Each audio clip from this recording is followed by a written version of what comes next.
Good morning, 10th class. We are going to do the numerical examples that are given on page number 200 and 201. तो in the first numerical there is a diagram. ठीक है, diagram दिखाई गई है आपको. There are three different जो है वो रेज बताई गई हैं, जैसे वेव्स हैं. ठीक है, consider them as a wave और वाइब्रेशंस. ठीक है, फर्स्ट उन्होंने क्वेश्चन पूछा है which vibration will produce the louder sound and why. ठीक है, जो साउंड की लाउडनेस होती है दैट डिपेंड्स अपॉन एम्पलीट्यूड.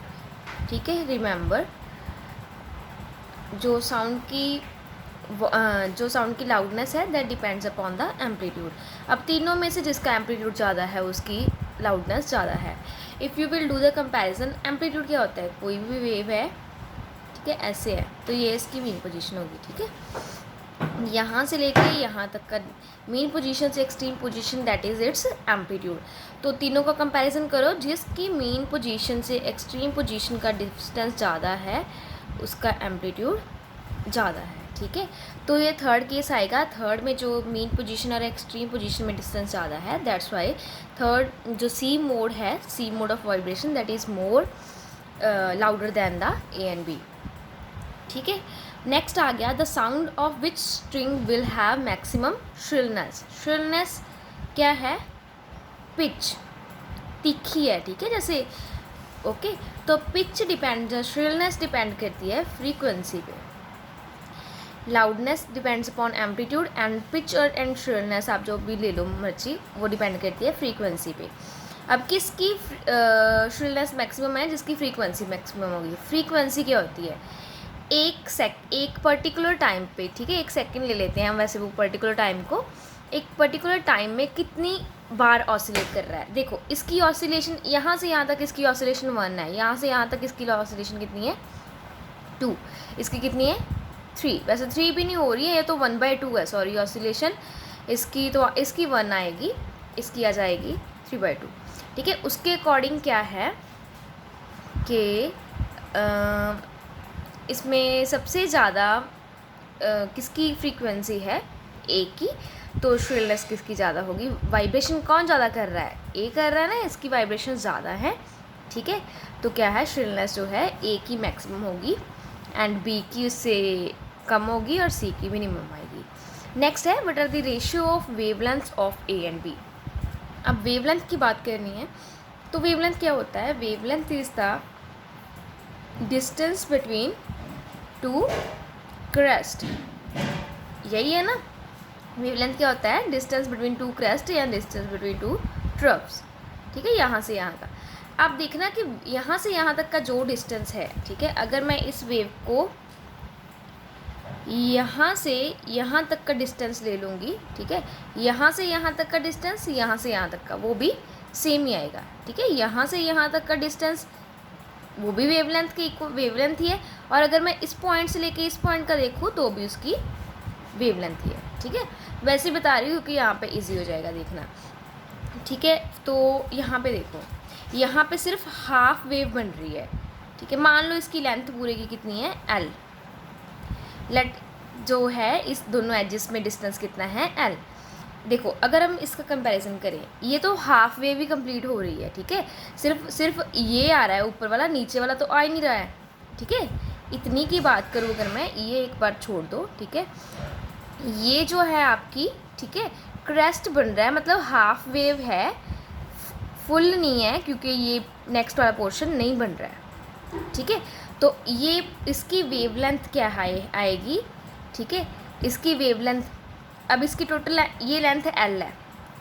ठीक है, तो लेंथ जो वेव है वो हाफ आ रही है, मतलब उसकी हाफ वेवलेंथ ही कवर कर रहा है एल. ठीक है, तो इसकी हाफ वेवलेंथ को ही कवर कर रहा है एल.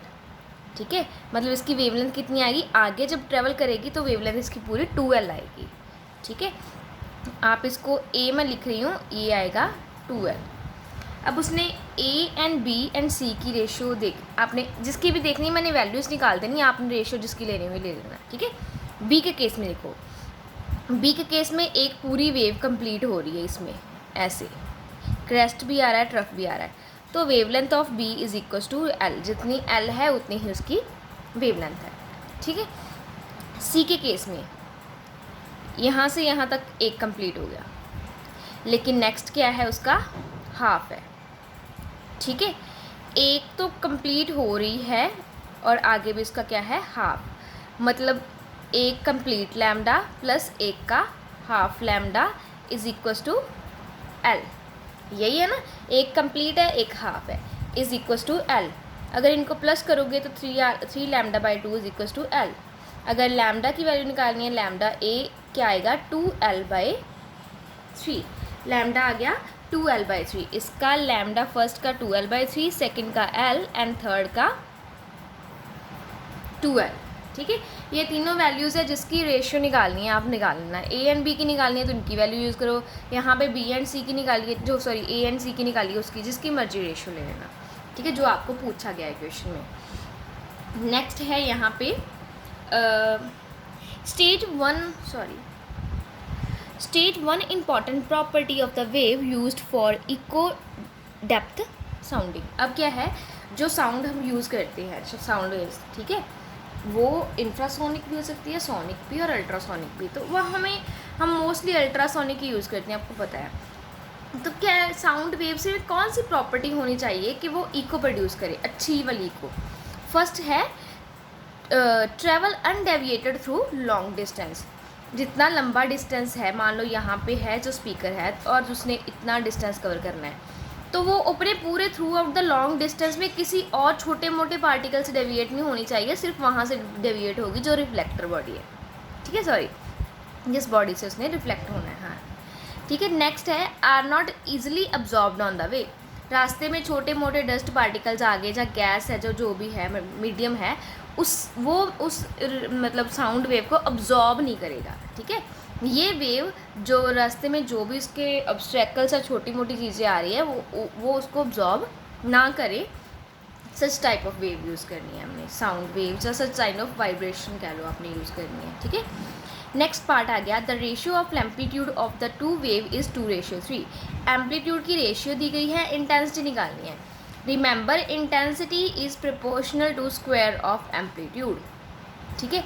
अगर हमने एम्पलीट्यूड्स की रेशियो दी गई है तो एम्पलीट्यूड की, क्योंकि इंटेंसिटी एम्पलीट्यूड का स्क्वायर है, रेशियोज एम्पलीट्यूड की दी गई हैं, पहले रेशियोज का स्क्वायर निकालो, आपके पास एम्पलीट्यूड का स्क्वायर की रेशियो आ जाएगी, तो वही आपकी इंटेंसिटीज़ की रेशियो होगी। जैसे 2:3 है, इसका स्क्वायर किया 4/9 आ गया, तो यही आपकी क्या है इंटेंसिटी की रेशियो है, because intensity is proportional to square of amplitude.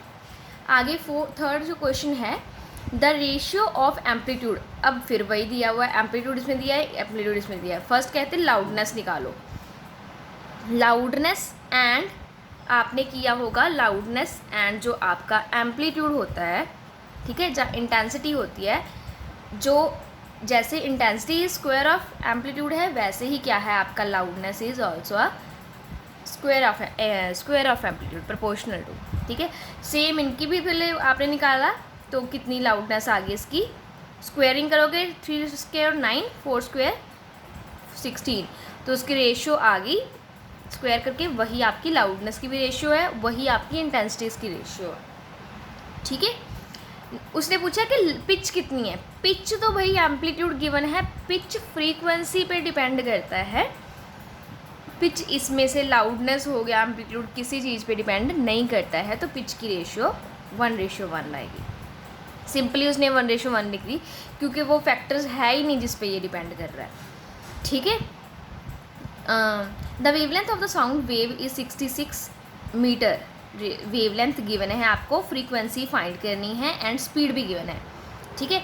Speed क्या होती है, velocity is equal to wavelength into frequency, याद रखना, वेवलेंथ एंड फ्रीक्वेंसी आपने नई टर्म्स जो की हैं उनका मल्टीप्लाई करो, वो आपकी आ गई वेलोसिटी, ठीक है। Velocity of wave is equal to lambda into frequency, तो यहाँ पे फ्रीक्वेंसी निकाली है, वो क्या आ गया वेलोसिटी डिवाइड बाय लैम्डा। देखो वेवलेंथ क्या आ गया, सॉरी फ्रीक्वेंसी क्या आ गया, वेलोसिटी अपॉन वेवलेंथ, ठीक है। तो उनकी सीधी रेशियो निकाली, वो आंसर कितना आ गया 5 हर्ट्ज। अब वो पूछे कि क्या ये ऑडिबल है, तो आंसर है नो, बिकॉज द ह्यूमन के जो हियरिंग की रेंज है that is from 20 hertz to 20,000 hertz, and 5 hertz जो है वो इंफ्रासोनिक है, दैट्स वाई ह्यूमन ईयर जो है उसको नहीं सुन सकता।